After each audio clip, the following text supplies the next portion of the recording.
Jasmine Kopocha, culture writer, one day go beyond the controversy and manufactured social media hype around the new Taylor Swift album. It's hard to name many female artists who have made a big splash in the charts in 2017.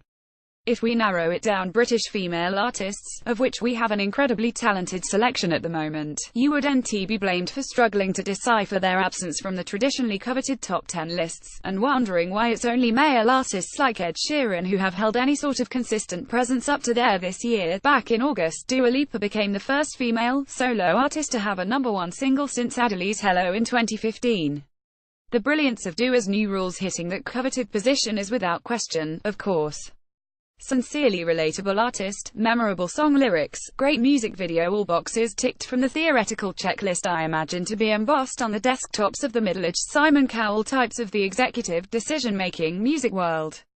However, Dua's incredible, albeit overdue achievement sadly doesn't eradicate the fact that it took almost 2 years for another British woman to take their place at the top of the singles charts. I think the thing is there are a lot of female artists, Dua Lipa tells me, were chatting after her performance of her #1 single at the launch of Arxi, just 2 weeks after she finally knocked Calvin Harris from the top spot.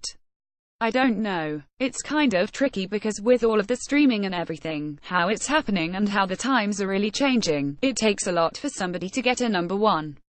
To some extent, the cloth does cut both ways. A lot of the male artists that have been getting #1s are really big and really established. It's still not really happening to many new male artists, Dua adds.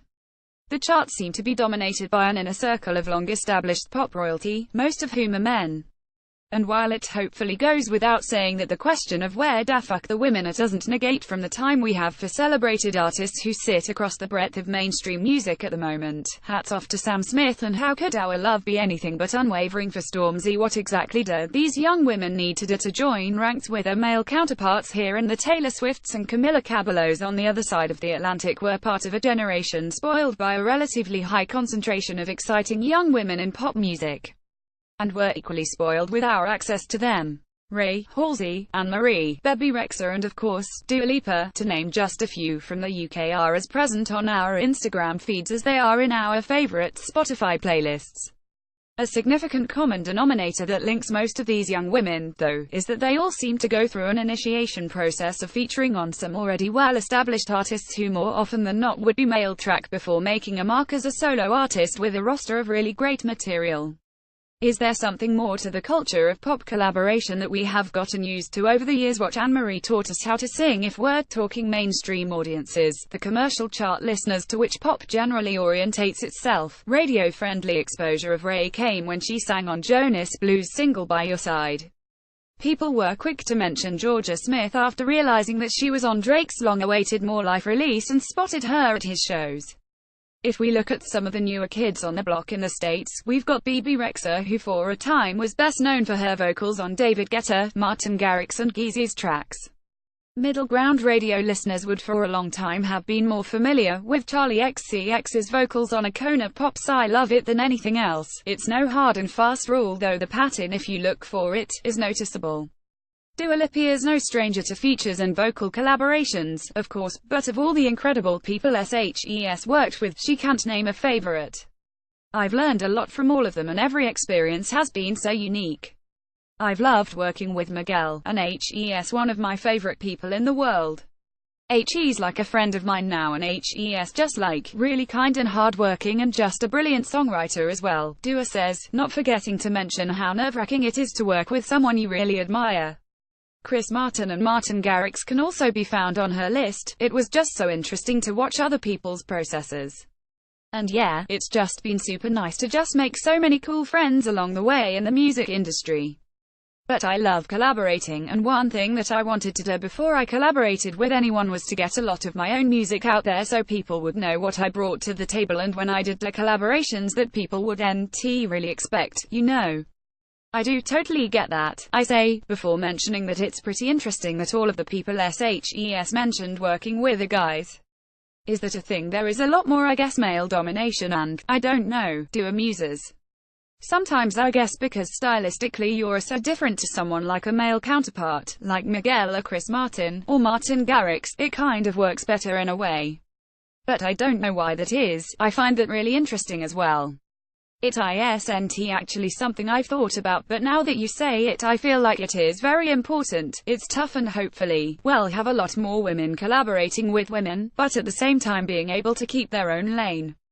Because sometimes women don't collaborate with other women because they feel it might just be too similar and won't really be able to kind of show their own identity in a way, maybe, I don't know. I guess it also just hasn't really come up.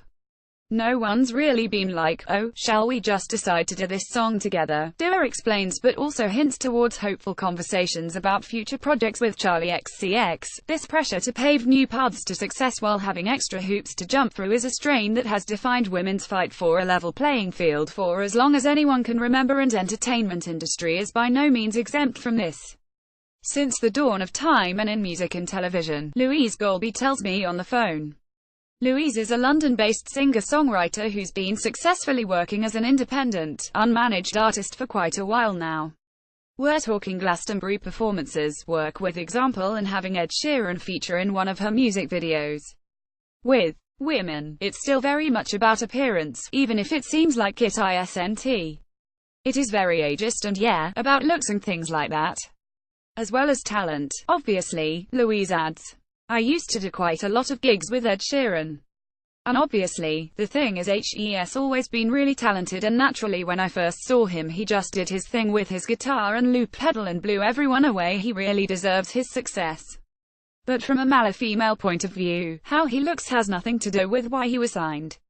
I'm certainly not saying head bad looking, but he wasn't signed for his image. They didn't even style him, he just got signed off the back of how he was. Whereas I think with a woman, pet girl, they would style you if you didn't have the right look already.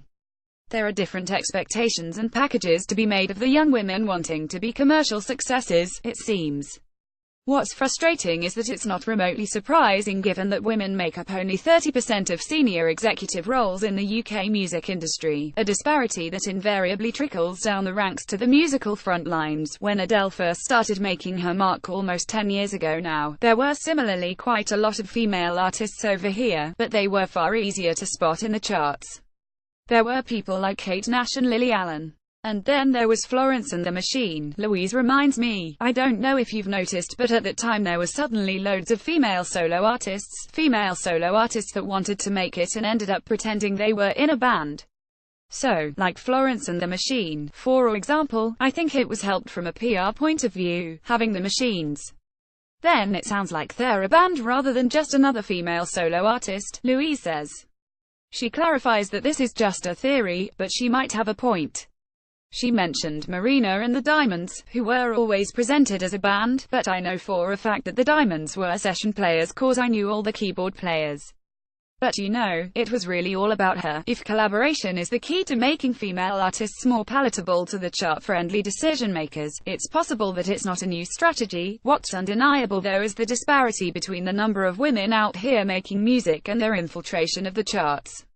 Lucky enough, with the growing influence of platforms like Spotify and Apple Music, the promotion of tracks on Twitter and Instagram as well as on radio and television means that we have unprecedented access to the brilliant women we like to listen to. A quick glance at any of the likes, comments and follows is testament enough to their popularity and relevance at ground level.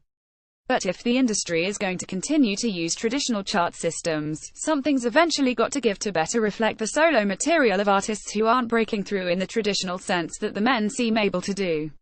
Main Image by Amy Catherall. Like this, you might also be interested in meet some of the black female DJs making moves on the finally burgeoning music scene. Cardi B breaks 17-year women's rap record. Sia is making a Christmas album, but is there a place for it in 2017? Follow Jasmine on Instagram at @jatscopatcha, tags music at Work With Your Gran. You might want to think about the fact you're about to read something that would exactly get a PG rating.